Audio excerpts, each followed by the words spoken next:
যে কর্মসূচি, এই কর্মসূচি যে ঘোষিত কর্মসূচি, গায়ে গায়ে ঝান্ডা গাড়া, গায়ে গায়ে দেওয়ালে আমাদের লিখে দাও, কোন রাজনৈতিক প্রচার প্রসার কুর্মীদের দেওয়ালে চলবে না। এইখানে আমাদের মাঝে যারা বিজেপি করে, যারা টিএমসি করে, যারা সিপিএম করে, যারা ফরওয়ার্ড ব্লক করে, বিভিন্ন পার্টি করে, তাদের কাছে আমাদের অনুরোধ, আমরা কারো সম্মান এইখানে লুটতে আসি নাই, কারো স্বাভিমানে আঘাত দিতে আসি নাই। আমাদের কথা আপনারা জানেন, আদিবাসী কর্মী সমাজ 3-4 বার রেল টেকল। গত 20 সেপ্টেম্বরে রেল টেকার পরে সরকার আমাদের সঙ্গে বসিল, বসে কথা দিল 1.5 মাসের মধ্যে আপনাদের কমেন্ট জাস্টিফিকেশন পাঠাই, সব দিয়ে দিব। আমাদের যথারীতি আমরা রেল টেকা তুলে নিলি, পরবর্তীকালে আরো ঘুরে ওইটার কল্যাণতার জন্য প্রতিবাদে রেল টেকায় যখন আমরা দেখলি 4 দিন কোন রকম রেসপন্স নাই সরকারের, সিএস আমাদের সঙ্গে বসবে বলে, মানে চিফ সেক্রেটারি, পশ্চিমবাংলার চিফ সেক্রেটারি আমাদের সঙ্গে বসবে আলোচনায়, এই বলে একটা ডিএম সাহেব আমাকে চিঠি দিল। আমি কিন্তু ওই চিঠিটা সঙ্গে সঙ্গে ফেরত করে দিলি। ওরা আমাকে ডরে দিতেছিল না, পাছে অজিত বাবু ছিঁড়ে দিবে, এই ডরে দিতেছিল না ডিএম সাহেব। তখন এসে বলল দাদা ছিঁড়ে দিবেন নাই, চিঠিটা আপনি ফেরত দিয়ে দিবেন যদি না নেবেন তো। আমি লিনাই চিঠিটা ফেরত দিয়ে দিলি। কেন ফেরত দিলি? আমি আগেই জানি যে 100% সিএস এর সঙ্গে আলোচনা করে কোনো কাজ হবে না, তাই আমি চিঠিটা ফেরত দিয়ে দিলি।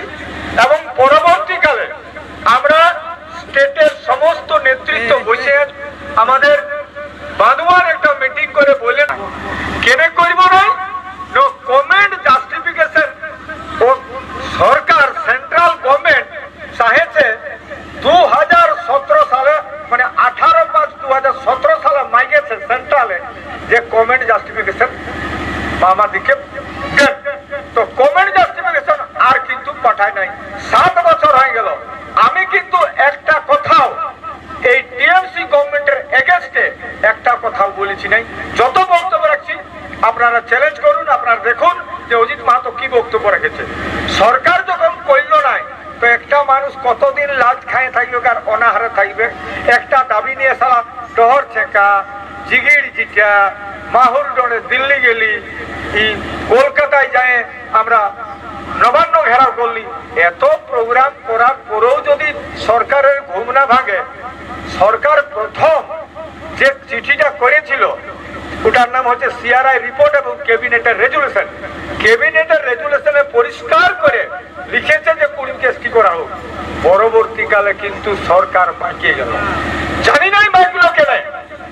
একটা শ্রেণী আমাদেরকে বলছে যে কুর্মী কেসটি করতে দিয়ে হবে না। তার জন্য আপনারা জানেন পুরুলিয়াতে বড় একটা মিটিং হয়েছিল, সাঁওতাল, মুন্ডা, ওরাং, খেড়িয়া কি সমস্ত জাতকে নিয়ে আদিবাসীরা এক হয়ে বলছে কুর্মী কেসটি করতে দিয়া হবে, তার জন্য যত রকম আন্দোলন করতে হবে, এইরকম বলেছে। তো আমরা বলেছি যারা কর্মী বিরোধিতা করছে তারাকে বলবেন যে আমরা কি ওদের কোথাও জমি বাহে নিয়েছি? ওরা কি আমরা কোথাও কোনো করেছি? আরে তোরা আমাদের পূজা করিস তার জন্য জমি খাই না বলুন? আমরা ওরাকে জমি দিয়েছি প্রত্যেকটা জায়গায়। আরে আমার বিবাহের সময় সিঁড়ি ডেলা নিয়ে সাঁওতাল রেখেছে, ওদের কোথাও বিয়া করলে আমাদেরকে পেড়া, মূল পেড়া বলে, মানে বড় কুটুম বলে আমরাকে ডাকে। সেই যে আমাদের সম্পর্ক, এই যে ঐতিহ্যবাহী আদিবাসীদের সম্পর্কে যে ছেদবন আছে, সে হচ্ছে বেঈমান, সে হচ্ছে দোগলা, সে হচ্ছে পরিষ্কার কথা। আমাদের আদিবাসীদের মাঝে এতদিনই যে সম্পর্কের ছেদ বিচ্ছেদ এবং আজকে যে একটা দাঙ্গা লাগাবার যে প্রচেষ্টা করছে, এইটাকে সবাই আমরা ধিক্কার জানাচ্ছি। বন্ধু, আদিবাসী কুর্মী সমাজ কারো বিরোধিতা করতে চাই নাই। আমরা চাইছি একমাত্র আদিবাসী কুর্মী সমাজ, আমি যেটা বলছি সমস্ত, আমরা বলি গায়ে, যে গায়ে মায়ে আমরা সবাই সমান। এখানে আরো লোক থাকে, আরো জাত থাকে, কোন জাতের সব আমরা আমরা বেশি আছি সংখ্যায়, মেজর জাত বলে কুর্মীরা কাউকে লাঠাই গাঁলা বাড়ি করে দেয় না। আমরা সবাইকে সম্মান দিয়ে গাঁয়ে আমরা সবাই আছি। তাই আমরা বলবো আগামী দিনে আমরা বলছি আর কতদিন লোকের ঝান্ডা বইবো? 35 বছর তোরা ঝান্ডা কাঁধে বহালিস, কাঁধ খিজালি, আমরা কাঁধ রিঠাই গেল। এবার 15 বছর ইহ বাহিল, এবার বিজেপিরাও জুয়াল নিয়ে বসে আছে, আর 17কে বাহিব। তো কতদিন বাহাবি কুর্মীরা? এই জন্য বলছি কোন রাজনীতির সঙ্গে কোন সম্পর্ক নাই। আমার দেওয়াল আমার থাক, আমার পার্টি আমার থাক, আমার ভোট আমার থাক। এই লড়াইটার জন্য আজকে আপনাদের কাছে এসেছি, আর এই লড়াই চলছে। আর এই লড়াইয়ে ডাক দিতে দিতে আজকে মনে করুন কয়েকজন নেতাকে অ্যারেস্ট করেছে ঝাড়গ্রামে। সেই নেতা হচ্ছে পরিষ্কার, তার নাম হচ্ছে রাজেশ মাহাতো সহ আরো কয়েকজন আছে। এই রাজেশ মাহাতোরাকে গ্রেফতার করেছে। আর তার জন্য আমরা পরিষ্কার আগামীকাল হাজার হাজার লোক যাবে, হাজার হাজার লোক যাবে। কালকে ঝাড়গ্রামের লোক গুনতে পারবে নাই, আর ঝাড়গ্রামকে উঠাই বসাই দিবে। ওখানে জল কুলাবে না, সরকারকে বলেছি, ওখানে আমরা অ্যাডমিনিস্ট্রেশনকে বলেছি জলটা টুকু দিবেন, আপনারা খাতে দিতে না, মুড়ি খাই থাকবো, চিড়া খাই থাকবো। তাই মুড়ি চিড়া খাইয়ে লোক কথা যাবে। আর আপনারা শুধু জলের ব্যবস্থা করবেন, আপনারা শুধু যে ভিড়টা হবে ভিড়টাকে ঠিক করবেন। তার জন্য আমাদের কালকে যাওয়া হচ্ছে ওখানে জেলে। আমি বলে রাখেছি এসপিকে, আমি জেল গেটে যাব, ওদের সঙ্গে দেখা করব। একটা কথা হচ্ছে আমরাকে যদি এক না হাতে হয়, দেখুন এক লোকে বললো কিছুদিন আগে, আরে কুর্মীরা তো খালিস্তানি বটে, খালিস্তানি বলে যখন আমরা সবাই যখন গাল দিতে লাগলি, তখন কি মমতা ব্যানার্জি মুখ্যমন্ত্রী উনি যে দোষ স্বীকার করে আর ও দোষ স্বীকার করলো। তারপরে কোন দিকে লাগলো আরেক লোক, ওর নাম হচ্ছে দিলীপ ঘোষ, ও বলে দিল কুর্মীদের কাপড় খুলে নিব। কিন্তু কুর্মীদের কি কোনো একটুকু কারো লাগলো নাই? এখান থেকে আদিবাসী কুর্মী সমাজ টোটাল আমরা ওথা গেলি, ওর ঘরে যাই, ওর পুষ্পুতলা দুয়ারটাই দিলি পুড়াই, আর ওর ভিতরটাকে পুড়াই দিলি। পরিষ্কার কথা, আমরা প্রতিবাদ তো করলি। আর এইটারও প্রতিবাদ আমরা জেল বার করতে পারবো না, কিন্তু মনে রাখবেন আইনে তো বাইরাবে, কি আজ না কাল বেরাবে না, কতদিন রাখবে? তো আমরা তো প্রতিবাদটা করছি, তো প্রতিবাদ করতে যাচ্ছি আমরা। এই জন্য বলবো যে সবাই কুর্মীরাকে এতদিন বাহেছে আর খেয়েছে। যেমন আমরা গরুকে গঠে দিই, গরুকে বাগাল করি, গরুকে আমরা চাষ করি, গরু দিয়ে সবকিছু করি, তেমনি কুর্মীরাকে শুধু খিল খেতার মতন আমরাকে মগজ ধলাই করছে, যত রকম করছে কুর্মীরাকে দিয়ে করছে। আর কিন্তু আমরা বাহাবো নাই। এই জন্য সমস্ত বলছি বিবেকশীল চেতনাশীল যত লোক আছেন, আপনাদের কাছে অনুরোধ, আপনারা কোন রকম ভুল বুঝবেন নাই। আমরা লড়াই একদম জিতবো। কুর্মীরা এসটি হবে কেউ নিতে পারবে নাই, কেউ কোনো করতে পারবে না। যত কিছু করুক ওরা, কুর্মীরা আগামী দিনে এসটি হচ্ছে। এই লড়াইটার জন্য আরো সাথে ডাক দিয়েছি।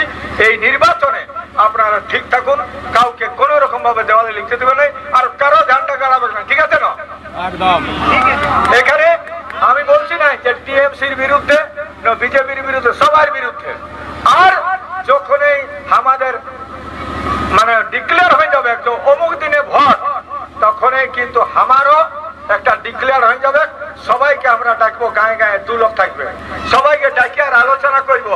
অনেক লোকে বলছে তাহলে ভোটটা কোন দিকে যাবে, অনেক লোকে বগল বাজাচ্ছে, অনেক লোক বলছে তাহলে তো কুর্মীরা তো বিজেপিকেও দিবে নাই আর টিএমসিকেও দিবে না, তাহলে বোধহয় ভোটটা আমিও পাবো নাকি, এরকম ভিড়ে অনেক লোকে ঘুর ভাড়ি নিয়ে ঘুরছে এখন।